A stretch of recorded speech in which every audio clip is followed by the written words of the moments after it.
The city of Calcutta, or Kolkata, grew on the banks of the mighty Hooghly, a distributary of one of the most prominent rivers in India, the Ganga. Founded on trade and commerce, Calcutta was the second capital of the British Empire. Colonial Calcutta's fortune was closely linked to that of the riverine Calcutta Port. From the early 16th century, the Portuguese had used the site of the present Calcutta Port for trade. The British set up a trading post here in late 17th century. In the next 150 years, Calcutta Port became the primary site from which indentured Indian workers were sent to plantations across the world. The increased business and traffic gave the impetus to the establishment of a port trust.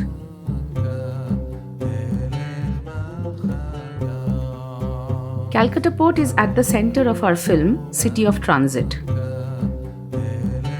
As a noun, transit indicates the action of passing through or across a place. As a verb, it is to pass through an area. What happens to the place and the area that people and objects transit through?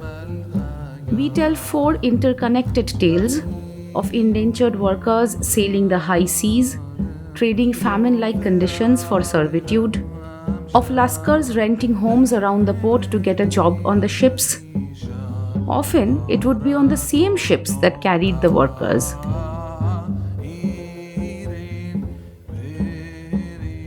We tell of the grand warehouses on both sides of the Hooghly, built to store the huge amount of cargo transiting through the Calcutta port. We tell of the East Bengali refugees who were sent off from the port to establish agriculture in the Andaman Islands.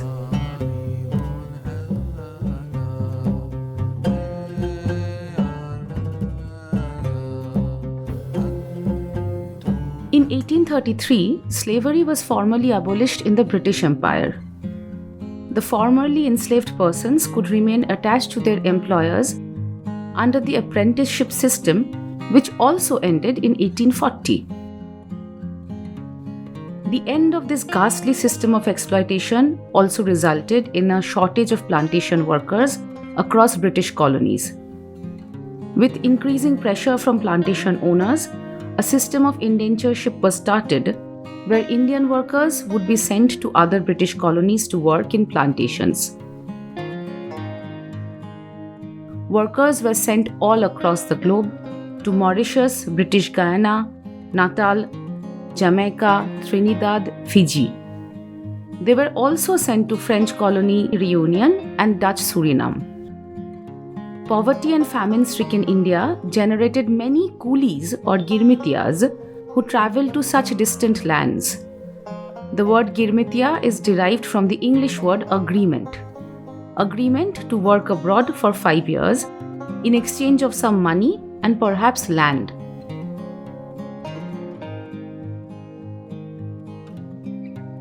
The girmitiyas were initially housed in people's homes and later in camps in Calcutta. The already frightened girmitiyas navigated rumors about what really lay across the dark waters, or Kala Pani, and some were lured into indentureship, like one woman who had thought she was getting recruited as a domestic worker. They were forced to undergo medical examination, sometimes were segregated by caste and gender. Some escaped, others set sail in difficult conditions.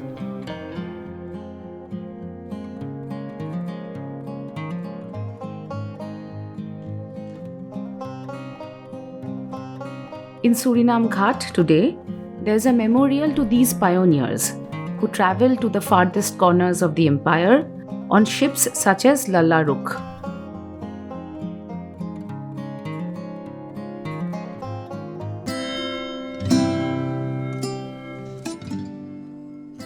In 1843 onwards, ships annually sailed to India, carrying labourers who were coming back. The last ship to to reach Calcutta was MV Resurgent in 1953. But a large number of those who were coming back did not know where to go once they reached Calcutta.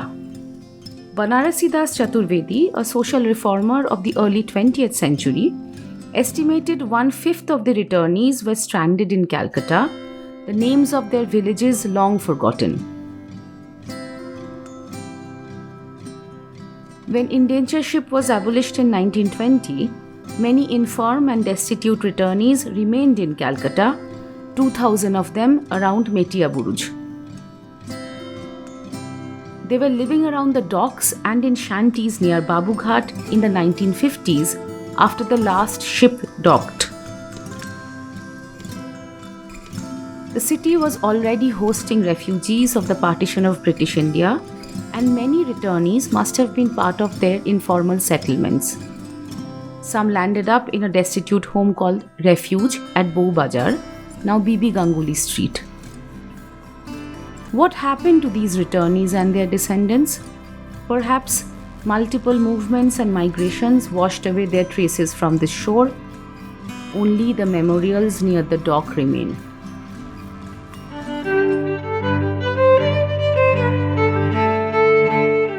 The ships that carried indentured workers to distant lands would have most probably been manned by lascars, the South Asian seamen employed on British merchant vessels.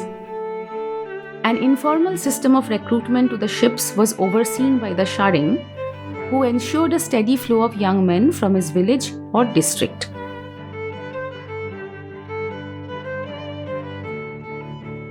The Ghat Sharing or middleman was solely responsible for the recruitment of the lascars onto the ship.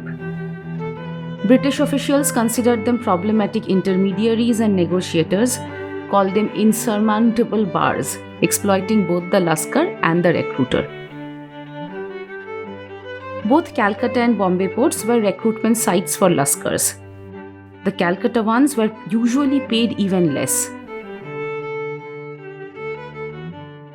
Many Sylheti boarding house owners set up their houses in the late 19th century in the Khidirpur dock area.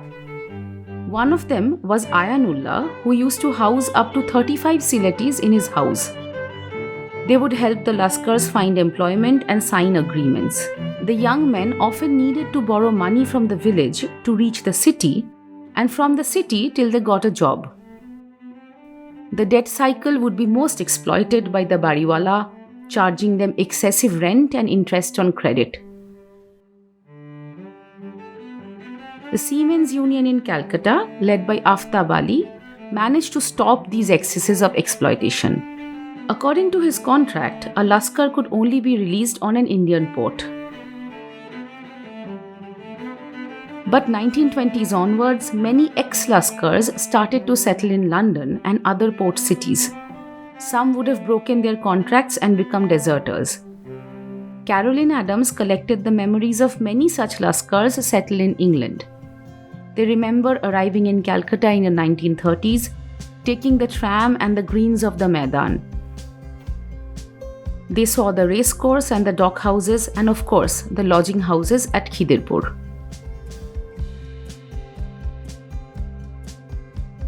With the establishment of the Port Trust in 1870, many warehouses came up rapidly. Jute, tea, cotton, etc. were some of the goods traded through the Calcutta port. They needed to be safely housed before embarking into transit. A jute warehouse was planned on a portion of the Strand Bank between Ahiritola Ghat and the Mint in 1872. A tea warehouse came up at the Armenian Ghat in 1887. As the traffic in the Calcutta port increased, so did its need for spaces to store goods. Some of the warehouses were constructed by the government, needing the government to negotiate with private landowners.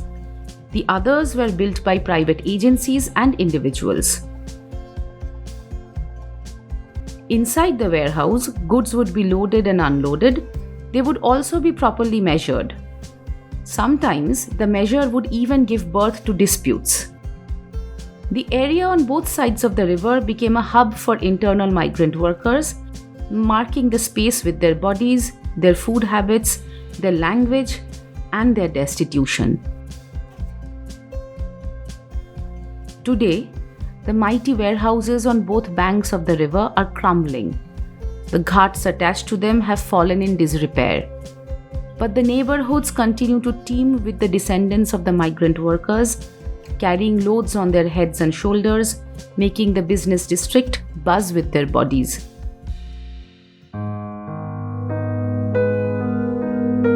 To the south of Calcutta, on the Indian Ocean, the Andaman Islands have seen waves of migration and colonizations, from the British to the Japanese. A place used to house convicts, and after independence, a new settlement of partition refugees. The newly formed Indian government tried to turn the fertile and mineral-rich islands into something they considered productive.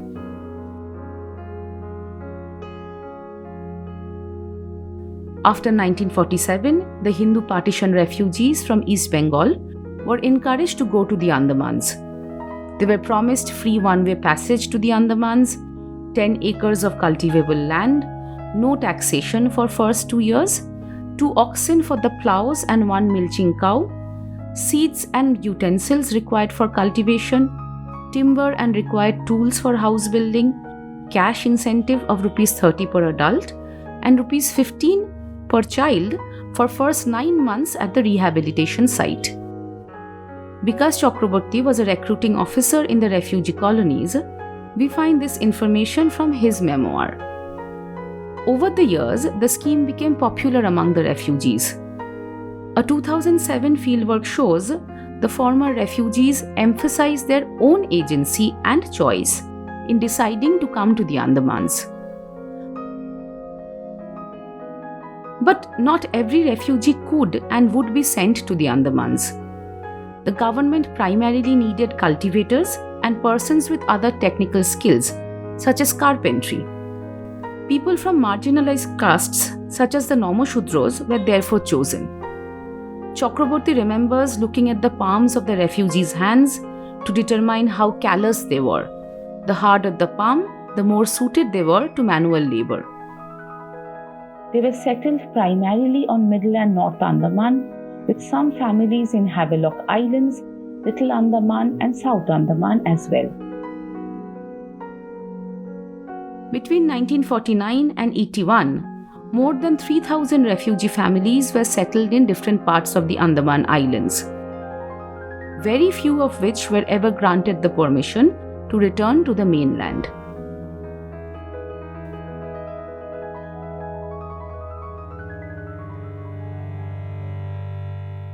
Only 24 passengers out of 376 on board the Japanese steamship Komagata Maru were allowed to enter Canada in 1914. Its Hindu, Muslim and Sikh passengers, all Punjabis and British Indian subjects, were pushed out of Canadian waters and escorted to Calcutta Port. In Calcutta, the British police tried to arrest some of the passengers and in the process killed 19 of them. Many others were sent to village imprisonment for the entire duration of the First World War. The train station at Bajbaj, where the killing took place, is now renamed Komagata Maru Bajbaj Station.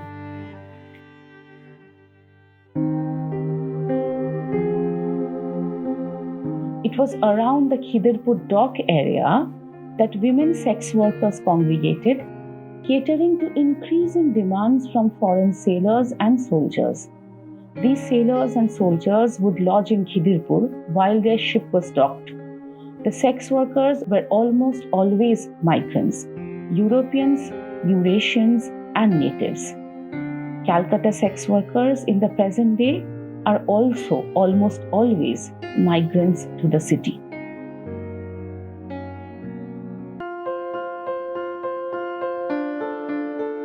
The city of transit has been home to many migrations, some temporary, some permanent. Chinese workers travel to Calcutta and other places via the port, setting up one of the largest Chinatowns in the world, only a few of whose descendants continue to live here today. Labor migration continues unabated in and through Calcutta, seasonal, periodic, or permanent.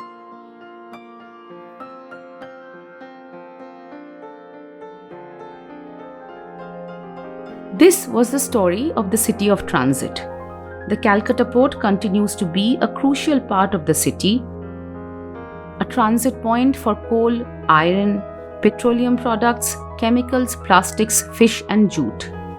The city contains within itself memories of earlier movements, forgotten transits.